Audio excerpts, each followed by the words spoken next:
Buat peminat warna pink, Ena yakin mesti korang tertarik nak kunyah kat sini. Panganan pun panganan yang disukai dari Just Y macam Ena. Wah, pink. I want.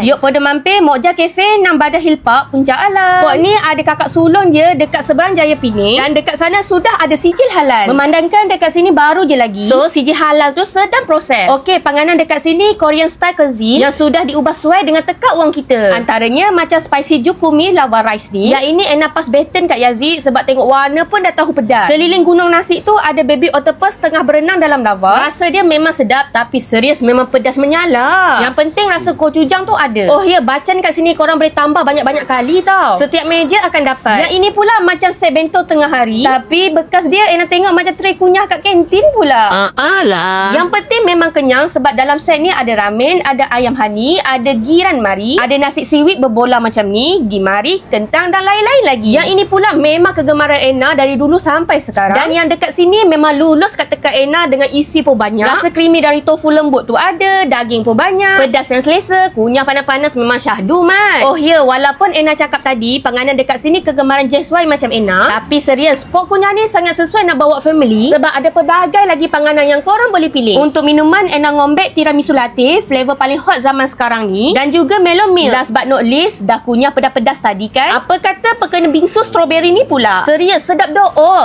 nampak menarik kan? So, apa lagi yuk serbu? Memang marem weh.